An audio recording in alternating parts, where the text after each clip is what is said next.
मैं 26 साल की हूँ। 2011 में चलती ट्रेन से मुझे कुछ बदमाशों ने, मैं वॉलीबॉल चैंपियन भी रह चुकी हूँ। 2011 में चलती ट्रेन से मुझे बदमाशों ने एक गोल्ड चेन पहनी थी, चलती ट्रेन से मुझे उठा के बाहर फेंक दिया था। लखनऊ से दिल्ली आ रही थी मैं। कंपार्टमेंट में बहुत सारे, जनरल कंपार्टमेंट था, बहुत सारे लोग थे। किसी ने मना नहीं किया। एक प्लेयर का जो स्पिरिट होता है वो अपने आप, जब कोई छीनने की कोशिश करता कुछ भी, वो देता नहीं है। तो मेरे में भी था, मैंने मना किया और उन्होंने मुझे चलती ट्रेन से वो 4-5 तो उन्होंने बाहर फेंका। दुर्भाग्य ये था कि उसी समय दूसरी ट्रैक से ट्रेन आई और मैं उस ट्रेन में टकराई, फिर नीचे गिरी। दोनों ट्रेनें निकल गईं।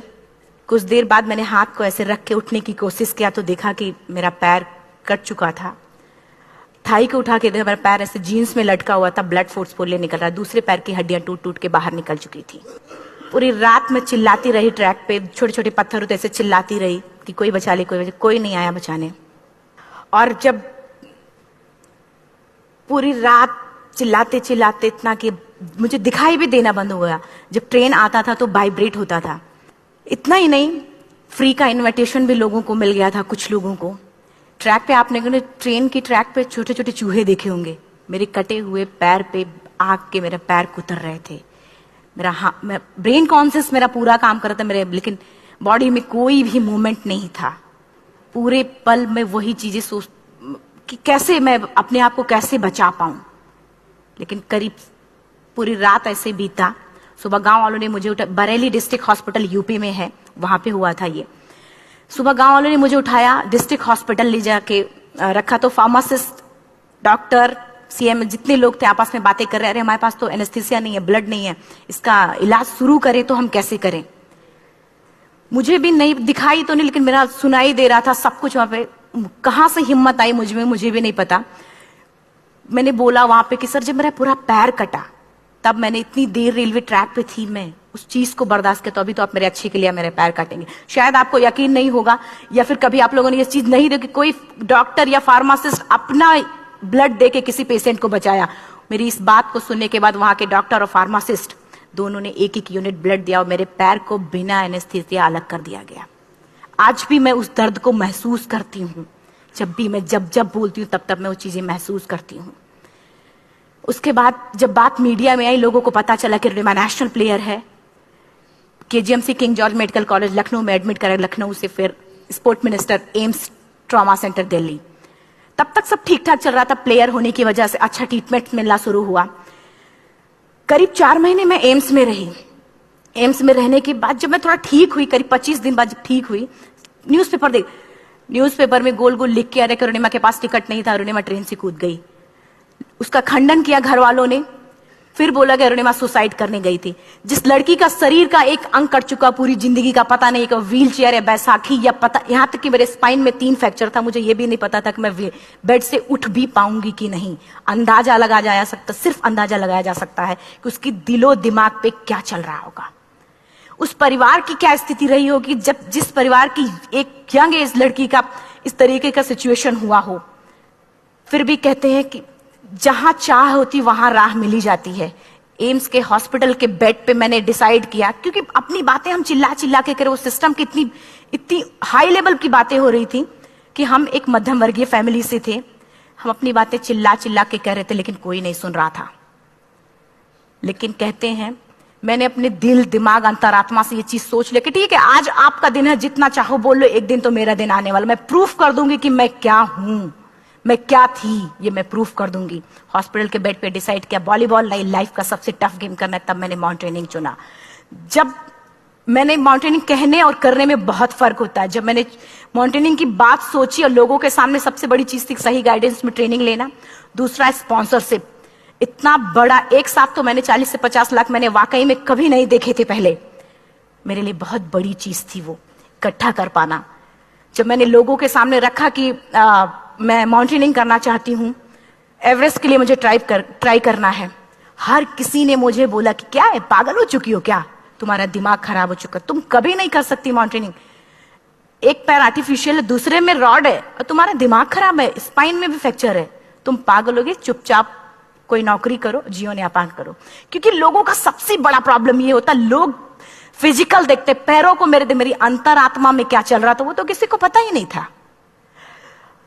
मुझे लगता है कि आज यहाँ पे मैं भी सुबह से देख रही हूँ, इतने अच्छी अच्छी चीजें मैंने सीखी यहाँ पे। बहुत बड़े बड़े स्पीकर को शायद आप लोगों ने भी सुना, आज मैं भी आपको यहाँ पे कि चाहे जितना मोटिवेट करूं, चाहे जितना चीजें मैं बताऊं, लेकिन मुझे लगता है सबसे बड़ा मोटिवेटर कौन होता? आप खुद। जिस दिन किसी भी लक्ष्य के प्रति आपकी अंतरात्मा जाग गई, आपको कोई नहीं रोक सकता उस लक्ष्य को पाने में। ये मैं किताब से बातें नहीं बोल रही हूं, ये मैं एक एक पल मैंने ये मैं कोई भी किताब की बातें नहीं, एक एक पल आज जो मेरा 26 साल का एक्सपीरियंस है वो मैं बता रही हूं सिर्फ आपको। उसके बाद किसी तरीके से मैनेज किया मैंने। भाई साहब, मेरा परिवार मेरा बैकबोन था। परिवार ने मुझे, भाई साहब ने मुझे कहा कि मैडम बछेंद्री पाल जिन्होंने 1984 में एवरेस्ट समिट किया, उनसे मिलते हैं, वो जरूर कुछ ना कुछ करेंगे। हॉस्पिटल से निकलने के बाद मेरे राइट लेग में स्टिचेस लगी थी। मैंने डायरेक्टली घर जाने की बजाय, जब लोग ये सोचते हैं कि मुझे अपना जीवन यापन कैसे करना है, जब लोग ये सोचते हैं कि मुझे अपनी जिंदगी के, मेरे दिमाग में सिर्फ 2 चीजें चल रही थी, मुझे इनका जवाब कैसे देना है और एवरेस्ट समिट कैसे करना है। फर्स्ट तुरंत गए बछेंद्री मैम के पास। जब मिले, मैम ने फर्स्ट टाइम जब मुझे देखा तो उन्होंने कहा, अरुणिमा, उनकी आंखों में आंसू आ गए। उन्होंने बोला, अरुणिमा, तूने ऐसी हालात में एवरेस्ट जैसे दुरूह पहाड़ के बारे में सोचा तो तूने अपने अंदर तो एवरेस्ट फतह कर लिया, अब तो सिर्फ लोगों के लिए। मेरे परिवार को छोड़ के बाहर की पहली ऐसी महिला थी जिन्होंने मुझ पे भरोसा किया था कि हाँ अरुणिमा, तुम कर सकती हो। मेरे लिए वही बहुत बड़ी चीज थी। प्लानिंग भी कर ली, मैम भी मिल गई, सब हो गया। लेकिन जब उतरते हैं फील्ड में तब पता चलता कि हम क्या हैं। रोड हेड से मैं पहुंच गई। मैडम ने कहा कि ठीक है, तुम्हारे कहने, तुम्हारे सोचने से कुछ नहीं होगा अरुणिमा, प्रूफ करो कि कर सकती हो। मैंने कहा बस एक मौका चाहिए मुझे। वाकई में जब मैं माउंटेन में पहुंची, रोड हेड से बेस कैंप लोगों को 2 मिनट लगता था, मुझे 3-3 घंटे लगते थे, क्योंकि मेरे राइट लेग की हड्डियां भी नहीं जुड़ी थी। लेफ्ट मेरा आर्टिफिशियल लग चुका था, लेकिन स्टंप एकदम रेड, उसका मतलब घाव एकदम नए थे। मैं अगर पैर रखती थी तो मेरे पैर से जोर से अगर दबा देती थी तो पैर से मेरे ब्लड आने लगता था। सारे लोग नॉर्मल थे वहां पे। हर कोई ये बोलता कि एक पीक के लिए जाते थे तो हर कोई मुझे ये बोलता कि अरुणिमा, तुम धीरे धीरे आओ। मेरे दिमाग में हर बार यही बात चलती थी कि क्या है, मैंने एवरेस्ट का प्लान किया, मैं इनके बराबर भी नहीं चल पा रही हूं। खुद से संकल्प लिया कि कोई बात नहीं, एक दिन ऐसा आएगा कि मैं इनसे पहले जाऊंगी। और आपको शायद यकीन ना हो, आने वाले 8 महीने बाद पूरा का पूरा वेट उठा के बेस कैंप से साथ निकलते और टॉप पे पहले पहुंचते। ऐसे करके देखते थे कि अरे ये लोग तो पीछे। खुशी होती थी। उससे भी ज्यादा मुझे खुशी तब होना शुरू हुआ जब वो सारे लोग आके मुझसे ये पूछते, मैडम खाते क्या हो, बता दो।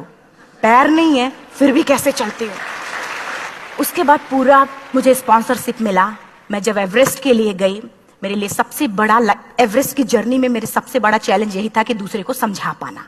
मैं नहीं समझा पाती कि भाई मैं कर सकती हूँ। जब मैं एवरेस्ट के लिए, शेरपा होता, शेरपा को जब ये बात पता चला कि मेरा प्रोस्थेटिक लेग है, आर्टिफिशियल लेग है दूसरे में रॉड, बोला नहीं ले जा सकता, इसकी वजह से तो मेरी भी जान जाएगी।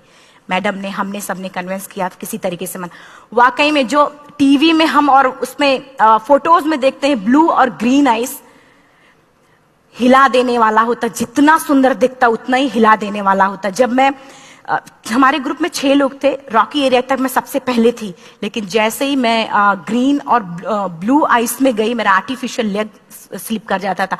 फ्रंट पॉइंटिंग से, जब मैं फ्रंट क्रैम्पोन से फ्रंट पॉइंटिंग मारती थी, लेफ्ट से पेन होता था तब भी करते, लेकिन आर्टिफिशियल जैसे फ्रंट पॉइंटिंग मूव हो जाता, मेरा पैर ही मूव हो जाता था। शेरपा मुझे बोला नहीं हो सकता अरुणिमा, जबरदस्ती मत करो। मैंने कहा कुछ नहीं, ये मेरा पैर है, मैं जानती हूं कैसे चलेगा। फाइनली 1, 2 बार, 3 बार करने, 4 बार, 5 बार होल हो जाता था। आइस थोड़ा टूट के निकलता था तो मैं वहां पैर रख के जाती थी। कैंप 3 तक ठीक था, प्रॉपर एक्लिमेटाइज किया अपने आप। कैंप 3 तक जनरली गए। बात जब कैंप 3 के ऊपर की होती है, साउथ कोल समिट, अच्छे माउंटेनियर, अच्छे दिलेर के हौसले धरे के धरे तब रह जाते हैं जब अपनी आंखों के सामने किसी को मरता देखता है। और दिमाग में बात, जब जिसको डिसीजन मेकिंग, और ये दिमाग में बातें जब ये आने लगती हैं कि अरे जिस चीज के लिए हम जा रहे हैं उसी चीज के लिए आदमी मर रहा है, इसी चीज के लोग लिए मर चुके हैं। रात में क्लाइंबिंग, ज्यादा से ज्यादा माउंटेनिंग रात में की जाती है क्योंकि वेदर शांत होता है। जब मैं रात में निकली साउथ कोल से, कैंप 4 से, मेरी हेडलाइट जिधर ही हेडलाइट जा रही थी उधर ही डेड बॉडीज मुझे नजर आ रही थी। मेरे रोंगटे खड़े हो रहे थे। मुझे समझ में नहीं आ रहा था कि मैं करूं तो क्या करूं। इतना ही नहीं, मैं जिस रोप में थी उसी रोप में जब मैं आगे जा रही हूं और एक बांग्लादेशी, उनका हाथ हल्का हल्का ऐसे हिल रहा, मुंह से आवाज आ रही थी। मैं एक्सप्लेन नहीं कर सकती मुझे कितना डर लग रहा था। बार बार ये बार बार मन में आती, इसका ऑक्सीजन खत्म हुआ है, ये मर चुका है लास्ट सिचुएशन में, और हम कुछ नहीं कर पा रहे हैं, क्या करें। उसके बाद मैंने 10 से 15 मिनट सिर्फ मैं वहां खड़ी रही। मैंने सिर्फ इतना बोला कि अगर आप सभी में से सभी ने एवरेस्ट सबमिट कर लिया तब तो ठीक है, अगर नहीं सबमिट किया है मैं सबके लिए एवरेस्ट सबमिट करूंगी और जिंदा वापस जाऊंगी। क्योंकि जैसा हम सोचते हैं हमारी बॉडी उसी तरीके से जनरेट करना शुरू करती है। मैंने डेड बॉडी, क्योंकि जा ही नहीं सकते थे किनारे से, उसी रोप में वो एंकर है, डेड बॉडी को लांगी और लांग के जाना शुरू किया। हिलेरी स्टेप साउथ समिट के करीब जब मैं खुद पहुंची, मेरे शेरपा ने एक जोर से झटका मुझे दिया कि अरुणिमा वापस चलो, तुम्हारा ऑक्सीजन खत्म हो रहा है। हिलेरी स्टेप के बाद एवरेस्ट समिट है, थोड़ा चलने के बाद एवरेस्ट समिट है। अगर कोई आपसे ये बोले, आप अपने टारगेट के इतने करीब हो, अगर कोई आपसे ये बोले कि अरुणिमा वापस चलो, कैसा लगता है। मैंने भी यही बोला, सर क्या बोल रहे हो आप, मैं नहीं जाऊंगी वापस। बोला अरुणिमा जिंदगी रही, दोबारा ट्राई करना और एवरेस्ट समिट हो जाएगा दोबारा तुम्हारा। मैंने कहा नहीं, ये आप जिंदगी में गोल्ड चांस बार बार नहीं आते, लाइफ में कभी कभी आता है, ये आपके ऊपर आता, आप उसको पकड़ के रखते हो या फिर छोड़ देते हो। मैं अपना गोल्ड चांस कभी नहीं, क्योंकि मैं जानती थी मुझे स्पॉन्सरशिप बहुत मुश्किल से मिला, एक बार अगर मैं छोड़ देती दोबारा मुझे कभी नहीं मिलता। मैं बहुत अच्छी तरीके से जानती थी। मेरा फाइनली मुझे बछेंद्री मैम ने भी एक बार बात समझाई थी, मेरी माँ ने मुझे एक बार बताया था कि लाइफ में कभी कभी सिचुएशन ऐसी आती है जब सिर्फ आप अकेले होते हो, डिसीजन सिर्फ आपको लेना होता है। जहां पे भी होना, खड़े होकर हल्का सा पीछे मुड़कर देखना और ये सोचना कि आप एक एक कदम चल के यहां तक पहुंचे हो, सिर्फ अपना एक कदम आगे बढ़ाना, तुम देखना कुछ देर बाद तुम टॉप पे होगी। मेरे दिमाग में उनकी बातें वीडियो की तरह चल रही थी और सिर्फ एवरेस्ट का टॉप चल रहा था। मैंने शेरपा को पहले कन्विंस करने की कोशिश की कि भाई चल, कुछ नहीं होगा भाई चल। फाइनली जब वो नहीं माना, मैंने एक कदम आगे बढ़ाया, डिसीजन लिया कि नहीं, जाना ही जाना है। आगे बढ़े, करीब 1 से 1.5 घंटे बाद मैं टॉप पे थी। और इतना ही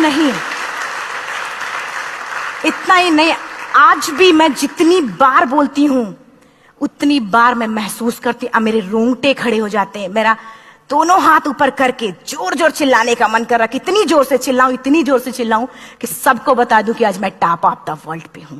उन लोगों को बता दूं जो लोग ये सोचते हैं, लड़की, दूसरे विकलांग, तीसरे मिडिल क्लास में, जो लोग एक बार हार के फिर दोबारा लड़ना नहीं चाहते, जो लोग हारने के बाद सोचते हैं कि हम दोबारा कुछ कर नहीं सकते, उन लोगों को मैं चिल्ला चिल्ला के टॉप से बताना चाहती थी कि नहीं, आप सब कुछ कर सकते हो। सिर्फ एक सोच की विकलांगता, हैंडीकैप आदमी यहां से होता है, यहां से नहीं। अगर यहां से जो आदमी विकलांग है तो नॉर्मल आदमी भी विकलांग है, जो अगर यहां से विकलांग है।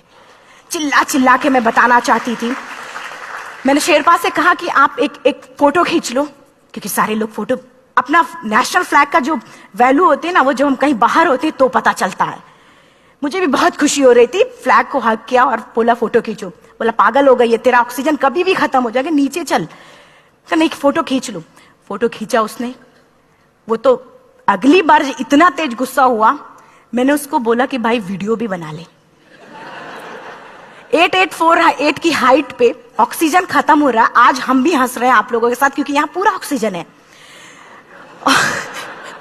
और 8848 की हाइट पे जब मुझे शेरपा, कोई भी शेरपा को बोलेगा भाई वीडियो बना, तो परेशान हो जाएगा, पागल हो चुकी क्या, तुम मर जा यहां, मैं जा रहा हूं नीचे। मैंने कहा नहीं, कुछ नहीं होगा, आप बनाओ वीडियो। किसी तरीके से मन में 4-5 पेयर बैटरी रख के लेके गई कि डिस्पोजल कैमरा, एक अलग कैमरा, कि मतलब एक नहीं काम करेगा तो दूसरा करेगा, प्रॉपर प्लानिंग से। शायद आप लोग भी सोचो कि वाकई में लड़की को इतना बड़ा रिस्क लेने की क्या जरूरत थी, कि जिंदगी कभी भी जा सकती थी इसकी। लेकिन मैंने वो रिस्क लिया क्यों? क्योंकि मैं चाहती थी, कहीं ना कहीं से मेरे भी दिमाग में ये बात आ चुका था कि मैं जिंदा वापस ना जाऊं।